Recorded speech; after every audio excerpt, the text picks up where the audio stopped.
Well, is it time to clean out your medicine cabinet? This Saturday is Drug Take Back Day, a chance to safely dispose of medications and pick up a life-saving resource.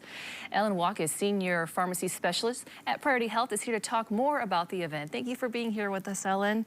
Well, thanks. Yeah, so first let's talk about the importance of drug safety. Right. Well, the reason why this is so important is that we don't want people to have leftover medications that are in their house that could be misused by a family member or friend, right? Yeah. We know that 50% of 12-year-olds who have substance use disorder got the medication the first time from a family or friend, so it really is dangerous. Yeah.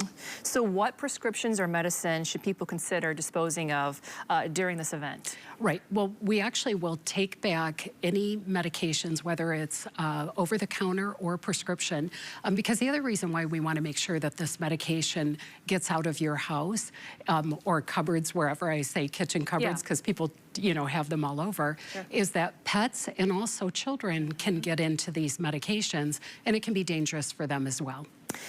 Ellen, what stigma surrounds the topic of substance abuse, and how does that impact treatment and recovery? Right. Well, substance use disorder, it's just so unfortunate that there is a stigma, and people need to understand that it is actually a medical condition and there is medical treatment available. So if people talk to me about addiction, I mention to them that they should start with their health plan. For instance, Priority Health has behavioral specialists that actually specialize in substance use disorder, and they'll actually help people. And then Corewell Health actually has walk-in clinics that are available as well. Okay, awesome. Yep.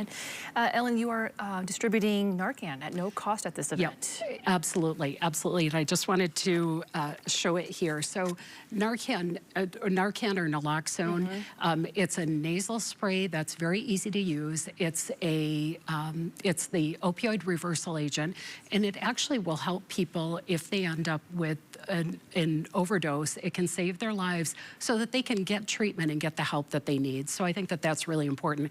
And as my husband and I were just traveling in Ohio at the rest stops, they had them. There are places all over town, and in fact, Kent County Health Department has them in vending machines. And I think that this really helps with the stigma as well. So I think it's important that we talk about it, and we will have that available for people as well. Yeah, they're all over the place. Yep. So anything that people need to do in particular to prepare for Take Back Day, Drug Take Back Day, like what they need to do with their medications or anything like that? Yeah, they don't have to take the labels off. We had one guy last time, we do this in April as well. We had one guy who took all the labels off. That's not necessary. You could actually just use a Sharpie to mark off any information that you want.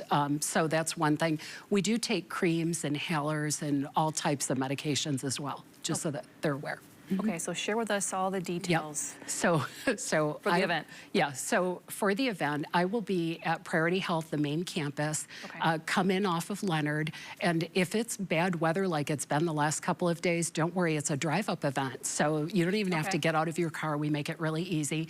There also is a location at the Kent County Health Department. There is a location at the Corewell Health Community Care Center in Cutlerville as well.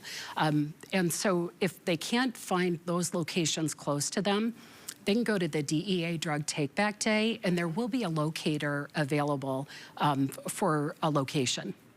It's Saturday? Saturday, 10 to 2, 10 o'clock to 2 o'clock. Okay, thank you, Ellen, so much for coming in. I think it's going to be nice weather, too, as well. Yeah. Right, Blake? That's what we're hoping.